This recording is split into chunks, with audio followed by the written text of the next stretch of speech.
तो भाई अपन आज की वीडियो में बात करने वाले हैं कि अपन इस स्प्रिंग एपीआई कैसे बना सकते हैं एंटेरिया आइडिया का कम्युनिटी एडिशन का यूज़ करके। तो सबसे पहले अपन को jetbrain.com पे जाके एंटेरिया आइडिया को डाउनलोड कर लेना है। फिर अपन जैसे ही इसको डाउनलोड करेंगे और इंस्टॉल करेंगे तो फिर आ जाना है अपन को स्प्रिंग इनिशियलाइज़र पे, जो कि अपन को start.spring.io की वेबसाइट पे आ जाना है। तो इधर पे अपन को सेलेक्ट करना है लैंग्वेज लैंग्वेज अपन को सेलेक्ट करना है जावा या कोटलिन। जावा या कोटलिन के प्रोजेक्ट में मैं अभी जावा से बनाने वाला हूँ, आपको बताने वाला हूँ कि कैसे अपन एक एपीआई बना सकते हैं सिंपल सी। तो इसको बनाने के लिए अपन को प्रोजेक्ट टूल की ज़रूरत पड़ेगी। इसमें अपन को मेवन सेलेक्ट कर लेना है, मेवन जो कि मैनेज करेगा अपनी डिपेंडेंसीज को। और फिर स्प्रिंग बूट के जो वर्ज़न है वो अपन को सेलेक्ट करना है कि स्टेबल वर्ज़न 3.4.1। इस वर्ज़न से अगर अपन ऊपर सेलेक्ट करेंगे जो अपने पास स्टेबल वर्जन है वही अपन को सेलेक्ट करना है। जैसे कि 3 पॉइंट जो लेटेस्ट अपडेटेड स्टेबल वर्जन आएगा वो अपन सेलेक्ट कर सकते हैं। फिर अपन को क्या करना है कि इसका जो ग्रुप है com.example, तो मैं इसका ग्रुप फर्स्ट कर देता हूँ, फर्स्ट। और इधर पे पैकेज नेम एपीआई कर देता हूँ, मेरी पहली एपीआई बना के बताने वाला हूँ। तो फिर अपन को जो प्रोजेक्ट का नेम है वो अपन को सेलेक्ट करना है, फर्स्ट एपीआई। तो अपन ने इधर पे प्रोजेक्ट का नेम वो कर दिया है। अब अपन यहाँ पे आके जावा का जो वर्ज़न है वो सेलेक्ट कर लेते हैं, लेटेस्ट वर्जन पे बनाते हैं जावा के। और फिर यहाँ पे डिपेंडेंसीज अपन कौन सी ऐड करेंगे, अपन को यहाँ पे पहले से अपन को इस मेवन के जो रिपोज डिपेंडेंसीज मैनेजमेंट है अपन को पहले से अपन को रिपोजिटरी डिपेंडेंसीज चाहिए। तो अपन को पहले तो स्प्रिंग वेब चाहिए, स्प्रिंग वेब डिपेंडेंसीज चाहिए, और स्प्रिंग बूट डेव टूल्स, ये दो डिपेंडेंसीज अपन को पहले से चाहिए स्प्रिंग एपीआई बनाने के लिए। तो अपन इधर पे यहाँ पे जनरेट कर देते हैं। जैसे ये फाइल डाउनलोड हो जाएगी, थोड़ा टाइम लगा, ये यहाँ पे डाउनलोड हो रही है। तो ये इसके जो प्रोजेक्ट के फोल्डर की लोकेशन है उस पर क्लिक कर देते हैं और अपन फोल्डर की लोकेशन पे इधर पे आके इसको कट कर लेते हैं। और इसकी एक नया सा फोल्डर बना के उसमें एक नया फोल्डर बनाते हैं स्प्रिंग एपीआई नाम का। उस फोल्डर में अपन उसकी फ़ाइल को डाल देते हैं, एक्सट्रैक्ट कर लेते हैं इन फाइल को। इधर पे एक्सट्रैक्ट करने के बाद इस लोकेशन को कॉपी कर लेते हैं। और कॉपी करने के बाद अपने पास जो इंटेलिया आइडिया है उधर पे आ जाना है। उधर पे उस फोल्डर की लोकेशन को अपन को इधर पे पेस्ट कर देना है सिर्फ। तो ये देखो डेमो करके एक फोल्डर है, तो अपन इधर पे आके इसको लोकेशन को ओपन कर देते हैं। तो इस पे लिखा है ट्रस्ट ट्रस्ट प्रोजेक्ट पे क्लिक कर देना है और न्यू विंडो पे ओपन कर लेना है। तो अब ये प्रोजेक्ट फाइल लोड हो रही है, थोड़ा टाइम लगता है इसको लोड होने में।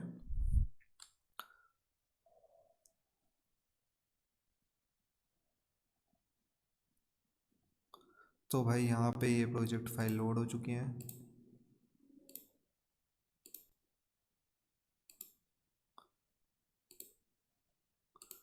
तो ये रही इसकी जो फर्स्ट एप्लीकेशन है, ये रही।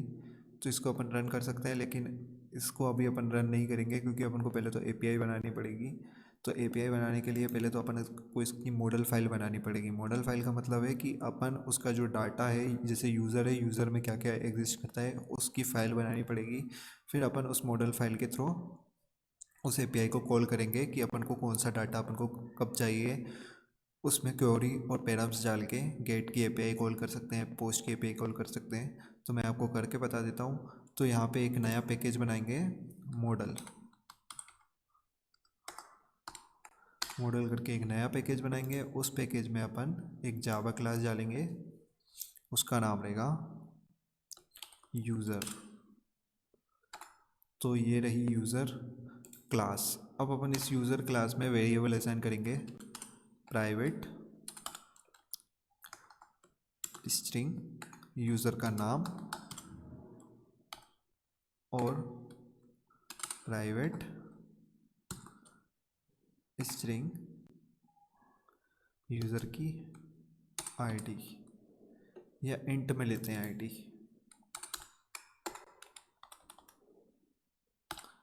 और उसमें जो यूज़र की एज डाल देंगे, प्राइवेट स्ट्रिंग एज। तो ये अपने पास यूज़र का डाटा है। अब अपन इसका क्या करेंगे, इस फाइल का कंस्ट्रक्टर बना लेंगे। तो इधर पे आके राइट क्लिक करके इसे आसानी से अपन कंस्ट्रक्टर जनरेट कर सकते हैं। तो यहाँ पे अपन तीनों के कंस्ट्रक्टर बना लेंगे। तो ये तीनों के कंस्ट्रक्टर बन गए। अब क्या करेंगे, इसके गेटर और सेटर बना लेंगे। जनरेट पे जाएंगे, गेटर एंड सेटर। तो ये गेटर सेटर बन गए। अब क्या करेंगे, इनकी जो यूज़र अपन ने मॉडल क्लास बनाई है, अब इसका अपन एक कंट्रोलर बनाएंगे जो कि यूज़र फाइल का डाटा को एपीआई को लेगा और फेच करेगा। तो इसका अपन इधर पे एक नया पैकेज बनाएंगे और उसका नाम रखेंगे कंट्रोलर। ये रहा। अब इसमें एक नई जावा क्लास बनाएंगे, उसका नाम रखेंगे यूज़र कंट्रोलर। तो ये रहा उसका यूज़र कंट्रोलर। अब क्या करेंगे कि यो यूज़र कंट्रोलर है, तो इधर पे अपने पास रेश कंट्रोलर अपन यूज़र कंट्रोलर अपन ने बना दिया है। अब इधर इधर पे क्या करेंगे, इसको एनोटेशन देंगे कि ये एक रेस्ट एपीआई का कंट्रोलर है, @REST कंट्रोलर। अब इधर पे अपन मैपिंग भी डाल सकते हैं, @request मैपिंग। अब मैपिंग में अपन इसका एपीआई का पार्ट डिक्लेयर कर सकते हैं, जैसे कि अपन को यूज़र डाटा का अपन को पाथ चाहिए। तो अब अपन पाथ कर सकते हैं और फिर यहाँ पे डिक्लेयर करने के बाद अब क्या होगा, जो यूज़र कंट्रोलर है उसमें अपने पास एक वेरिएबल चाहिए जो यूज़र नाम का हो, जिसमें अपन डाटा को ऐड कर सकें। तो ताकि अपन कुछ पैरामीटर्स उधर से डालें और अपन को एक यूज़र का डाटा मिल जाए। तो अपन पहले तो एक एरे लिस्ट बनाएंगे, लिस्ट यूज़र की लिस्ट बनाएंगे, उसका नाम होगा user list equal to new array list.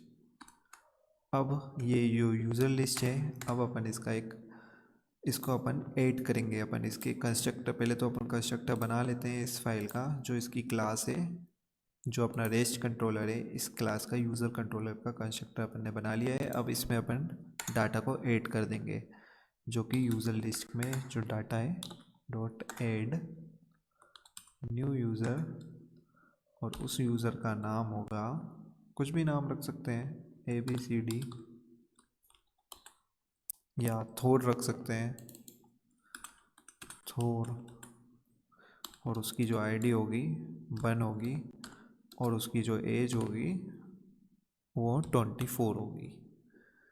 तो ये हो गई यूज़र लिस्ट में एक डाटा। अब क्या करेंगे, अपन कंट्रोल D दबाएंगे, कंट्रोल D प्रेस करेंगे 4 बार, 3 बार ही काफ़ी है। 3 बार अपन कंट्रोल D दबाएंगे तो ये ऊपर वाली लाइन कॉपी होती चली जाएगी। अब इसका नाम रख देंगे आयरन मैन। इसकी जो आईडी रहेगी वो 2 रहेगी और इसकी जो एज रहेगी वो 20 रहेगी। और इसका जो नाम रख देंगे अपन हल्क, हल्क रख देंगे। इसकी जो एज रहेगी वो 25 रहेगी। और इसका जो नाम रखेंगे, इसकी आईडी भी चेंज करनी पड़ेगी, इसकी आईडी 3 है। और इसका नाम रख देंगे, इसका नाम मेरे को सूझ नहीं रहा है,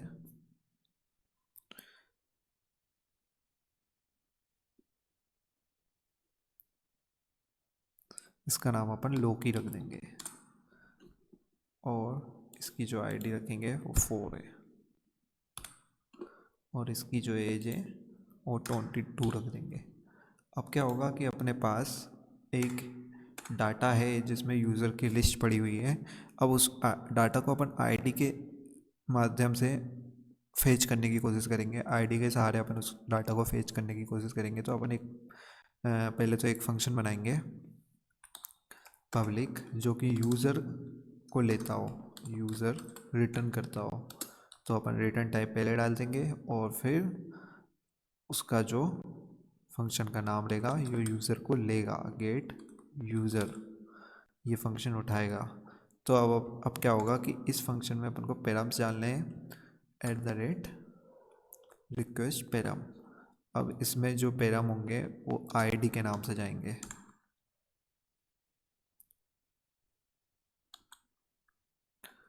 वैल्यू रहेगी आईडी के नाम से, और इस पैराम्स की जो डिफ़ॉल्ट वैल्यू रहेगी, अगर कुछ मैंने डाला नहीं है, वो 0 रहेगी। और अब क्या होगा कि ये पैराम्स अपन उधर पे आईडी इंटर करेंगे तो ये वैल्यू अपन को इंटर करके दे देगा। तो अब क्या होने वाला है कि इस पैराम्स की जो इंटीजर वैल्यू है ना, ये पैराम्स किस नाम से जाएगा, किस नाम से अपन उधर से डालेंगे तो अपने पास जो वैल्यू आनी चाहिए ना वो आईडी के नाम से आएगी। तो उधर अपन पैराम डालेंगे, सर जो एपीआई को कॉल करेंगे उधर पे अपन पैराम्स में आईडी डालेंगे, इस नाम से आईडी। तो वो आईडी इसमें स्टोर हो जाएगी। ये जो वेरिएबल दिख रहा है ना इंट आईडी करके, इस वेरिएबल में वो आईडी स्टोर हो जाएगी। और अब अपन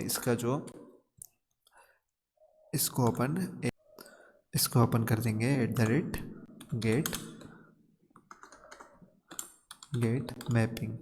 अब जो इसकी जो मैपिंग रहेगी उसमें क्या रहेगा, किस नाम से इस एपीआई को कॉल करेंगे वो रखेंगे। ये इस फंक्शन को अपन किस नाम से कॉल करेंगे, तो इसमें जो डाटा रहेगा उस नाम से करेंगे, यूज़र डाटा और डाटा। तो अपन को इसमें डाटा मिल जाएगा। अब अपन क्या करेंगे, अब अपन इसको रिटर्न करना है क्योंकि इसमें एक एरर आ रही है जो कि अपन ने रिटर्न नहीं करा है यूज़र को। तो अब अपन एक लूप चलाएंगे फॉर, एक यूज़र रहेगा, यूज़र और उसमें एरे लिस्ट रहेगी। क्या लेगी, यूज़र लिस्ट। अब इस लूप में अपने पास आ गया है यूज़र, जो हर बार यूज़र लिस्ट में से यूज़र को निकालती रहेगी। यानी एक लूप चलेगा, 4 जितने भी उसमें लिस्ट में यूज़र हैं वो एक एक बार निकलते जाएंगे इस लिस्ट में। तो अब अपन क्या करेंगे, इस यूज़र की जो लिस्ट है उसको मैच कराएंगे। If user dot gate ID equal ID के इक्वल हो जाएगी। तो अपन कंडीशन करेंगे कि रिटर्न कर देंगे उसको यूज़र को, और अगर नहीं होगी इक्वल तो रिटर्न ही नहीं कर पाएगा। लेकिन तब भी एक एरर आएगी क्योंकि रिटर्न टाइप अगर कुछ आईडी मांगेगा तो कुछ स्टेटमेंट करेक्ट नहीं है। तो अपन इधर पे एक, अगर वो मैच नहीं करता है तो क्या करेंगे, ये लूप अगर कंप्लीट हो जाता है और अपन को कोई भी यूज़र नहीं मिलता है, कंडीशन इक्वल नहीं होती है, तो अपन एक नल यूज़र भेज देंगे जिसमें न्यू यूज़र रहेगा और जो इसकी नेम रहेगा वो नल रहेगा और आईडी रहेगी 0 रहेगी और एज रहेगी वो नल रहेगी। तो ये जो डाटा चले जाएगा उधर पे, इधर पे सेमी कॉलम लगाना है, यहाँ पे सेमी कॉलम लगा दिया है अपन ने।